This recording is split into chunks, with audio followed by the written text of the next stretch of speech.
আজকের ভিডিওতে দেখাবো কিভাবে আপনি ঘরে বসে আপনার বাসায় থাকা কম্পিউটার বা ল্যাপটপ ব্যবহার করে অনলাইনে ই পাসপোর্ট অ্যাপ্লিকেশন করতে পারেন। ই পাসপোর্ট অ্যাপ্লিকেশন করার জন্য সর্বপ্রথম আপনি যে কোনো একটি ব্রাউজার বেছে নেবেন। আমি গুগল ক্রোম ব্রাউজার বেছে নিয়েছি। এরপর আমি সার্চ বারে এসে লিখবো ই পাসপোর্ট। ই পাসপোর্ট লেখার পর সর্বপ্রথম যে ওয়েবসাইটটি আজ www.epassport.gov.bd এই ওয়েবসাইটে প্রবেশ করতে হবে। এই ওয়েবসাইটে প্রবেশ করার পর আপনারা অ্যাপ্লাই অনলাইনে ক্লিক করবেন যদি আপনাদের ইতিপূর্বে কোনো অ্যাকাউন্ট না খোলা থাকে। আমি আমার কাজের সুবিধার্থে আমি অ্যাকাউন্ট খুলে নিয়েছি, এই জন্য করে আমি সাইন ইন বাটনে ক্লিক করব। যাদের অ্যাকাউন্ট খোলা আছে তারা এইভাবে সাইন ইন বাটনে ক্লিক করে অ্যাকাউন্টটা লগ ইন করে নেবেন।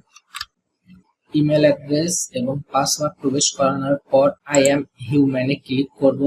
এখানে টিক চিহ্ন আসার পর সাইন ইন বাটনে প্রেস করব। আমার ফোনে একটি ওটিপি কোড যাবে। আমি 2 স্টেপ ভেরিফিকেশন অন করে রাখছি, এই জন্য করে আমার গুগল অথেন্টিকেশন নামে একটি অ্যাপ্লিকেশন আছে, এখানে কোড যাবে, এই কোডটা আমি বসিয়ে দিচ্ছি। এরপর ভেরিফাই বাটনে ক্লিক করব। আমার অ্যাকাউন্টটি লগ ইন হয়েছে। এখানে apply for new e passport আর অ্যাকাউন্ট, যদি আমি অ্যাকাউন্টে যাই তাহলে আমার অ্যাকাউন্টের সমস্ত ইনফরমেশন দেখাবে। আপনি ই পাসপোর্টে আসার পর অ্যাপ্লাই অনলাইনে ক্লিক করবেন। তারপর এরকম একটি ইন্টারফেস আসবে যেখানে আপনার বাম পাশে আপনার নাম শো করবে এবং ডান পাশে শো করবে apply for a new e passport. এখানে ক্লিক করবেন। এরপর আপনারা দেখতে পারবেন লেখা আছে please fill in all required information step by step in each section. প্রত্যেকটা সেকশনের যে ইনফরমেশন গুলো চাওয়া হবে এগুলো আমাদের পূরণ করতে হবে। এখানে কয়েকটি ধাপে ইনফরমেশন চাবে। প্রথমে যাবে পাসপোর্ট টাইপ, এরপর পার্সোনাল ইনফরমেশন, এরপর address, ID document, parental information, এইভাবে একের পর এক আমার ধাপে ধাপে পূরণ করতে হবে।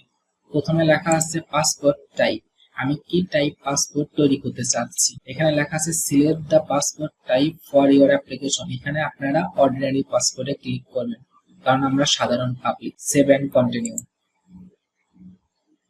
এরপর পাসপোর্ট টাইপ অপশনটা কমপ্লিট হওয়ার পর আসবে পার্সোনাল ইনফরমেশন।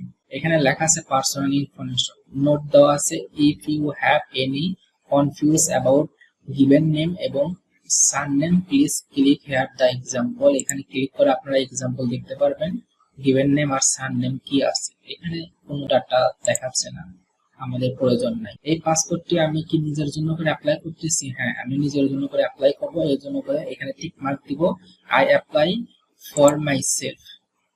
তাহলে আপনাদের নিচের নাম শো করবে। দেখেন আমি যদি টিক চিহ্ন ওঠাই দিই তাহলে নাম শো করবে না, এই নামটা অটোমেটিক নিয়ে নেবে। সিলেক্ট জেন্ডার, আমি মেল তাই মেল সিলেক্ট করতেছি। আমি আমার ফুল নাম এমডি সাজিদ আহমেদ তাই আমি গিভেন নেমে এমডি সাজিদ দিয়েছি আর সার নেমে দিয়েছি আহমেদ। এটা দেওয়ার পর আপনারা দেখতে পারবেন ফুল নেমে এরকম লেখা আসবে এমডি সাজিদ আহমেদ, এরকম আপনাদের নামটাও শো করবে। তারপর সিলেক্ট প্রফেশন, আমি কোন পেশায় আছি। এখানে আমি স্টুডেন্ট সিলেক্ট করব। যদি খুঁজে না পান কিবোর্ডে টাইপ করবেন স্টুডেন্ট, তাহলে আসবে। তারপর সিলেক্ট রিলিজিয়ন, আমি ইসলাম সিলেক্ট করব। এরপর সিলেক্ট কান্ট্রি, বাংলাদেশ সিলেক্ট করা আছে। এরপর অ্যাকাউন্ট খোলার সময় আপনি যে মোবাইল নাম্বারটি দিয়েছেন এটা শো করবে। তারপর বার্থ ডাটা, কান্ট্রি বাংলাদেশ দেওয়া আছে, district Bogura, date of birth NID card অনুসারে দিব। জন্ম তারিখ দেওয়ার পর সিটিজেনশিপ ইনফরমেশন, আমরা জন্মসূত্রে বাংলাদেশের নাগরিক, এই জন্য বাই বার্থ দিচ্ছি। এরপর সেভ এন্ড কন্টিনিউ। আমাদের দুইটা ধাপ কমপ্লিট হয়েছে, পাসপোর্ট টাইপ, পার্সোনাল ইনফরমেশন। এবার অ্যাড্রেস, প্রথমে সিলেক্ট ডিস্ট্রিক্ট বগুড়া, ভিলেজ আমি সব ক্যাপিটাল লেটারে লিখবো। পোস্ট অফিস আমি বগুড়া টাইপ করি, এখানে বগুড়া সদর 5800 সিলেক্ট করলাম। পোস্টাল কোড দেখাচ্ছে অটোমেটিক। পুলিশ স্টেশন বগুড়া সদর।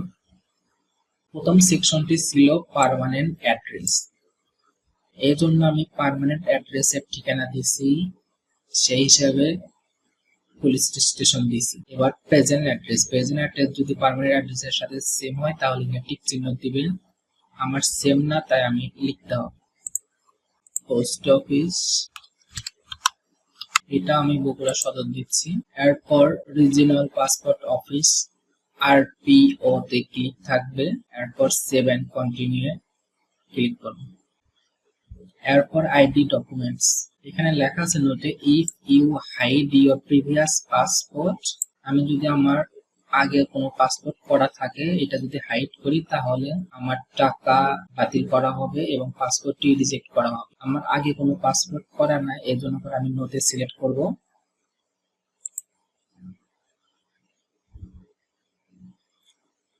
এরপর আমার অন্য কোন দেশে পাসপোর্ট নাই, এর জন্য করে নই থাকবে।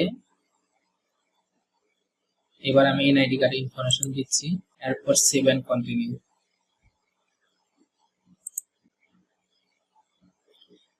আইডি ডকুমেন্টস পূরণ হওয়ার পর প্যারেন্টাল ইনফরমেশন আসবে।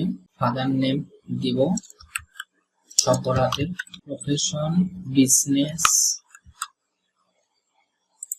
জাতীয়তা বাংলাদেশি, এনআইডি কার্ড নাম্বার, আমি এনআইডি কার্ড নাম্বারটি দিয়ে নিচ্ছি, এনআইডি নাম্বার দিয়ে নিলাম। এবার mother information, profession housewife, Bangladeshi, জাতীয়তা, এনআইডি কার্ড নাম্বার অপশনাল, আমি এনআইডি কার্ড নাম্বারটি দিব না। লিগ্যাল গার্ডিয়ান ইনফরমেশন, এটা আমি নট অ্যাপ্লিকেবল টিপ দিব, এরপর সেভ এন্ড কন্টিনিউ। এরপর স্পাউস ইনফরমেশন, আমি বিবাহিত নাকি আনম্যারিড, এখানে সিঙ্গেল সিলেক্ট করার পর সেভ এন্ড কন্টিনিউ দিব। এরপর আসবে ইমার্জেন্সি কন্টাক্ট, এখানে লেখা আছে emergency contact information will be print an additional page of your passport booklet, এটা আমার পাসপোর্ট বুকলেটে থাকবে। এখানে আমি ফাদার সিলেক্ট করব, তাহলে বাই ডিফল্ট আমার বাবার নাম আসবে, জাতীয়তা আসবে, কান্ট্রি আসলো। এবার district Bogura, city, post office Bogura সদর দিলাম, পুলিশ স্টেশন বগুড়া সদর। আমি ইমেল অ্যাড্রেস দিব না, কন্টাক্ট নাম্বার আমি দিচ্ছি। এখানে যদি আমি সেন্ড বাটনে টিক দেই, দেখেন এখানে লেখা আছে send SMS application status information also to this phone number, এটা আমি নিব না। এরপর সেভ এন্ড কন্টিনিউ ক্লিক করব।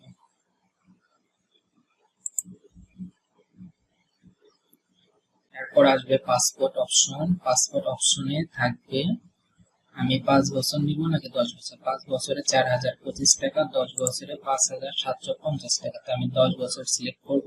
এরপর আমি সেভ এন্ড কন্টিনিউ ক্লিক করব। ডেলিভারি অপশন, আমি রেগুলার ডেলিভারি নাকি এক্সপ্রেস ডেলিভারি, রেগুলারে আসবে 5750, এক্সপ্রেসে আসবে 8050, আমি রেগুলার চাচ্ছি। সেভ এন্ড কন্টিনিউ যাব। এরপর ওভারভিউ আসবে, আমি একটু দেখে নিচ্ছি সব ঠিক আছে কিনা।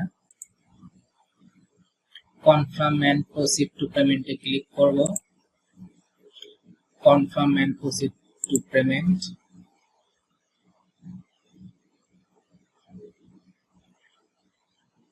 এখানে অপশন পাবেন দুইটা, একটা হচ্ছে অনলাইন পেমেন্ট, একটা হচ্ছে অফলাইন পেমেন্ট।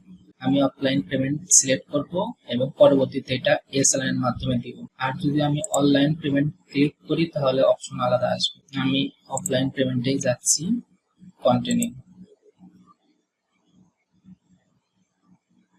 অ্যাপ্লিকেশন সাবমিট হয়েছে, অ্যাপ্লিকেশন সাবমিট। এরপর আমি প্রিন্ট সামারি ডাউনলোড করব, এখানে A4, আমি শুধু 1 নাম্বার পেজ চাচ্ছি কারণ 2 নাম্বার পেজে কিছু নাই। প্রিন্ট, এটা আমি ইমেজ অপশনে সিলেক্ট করতেছি। এবার download application form for printing, এইটা আমি ডাউনলোড দিয়ে নিচ্ছি।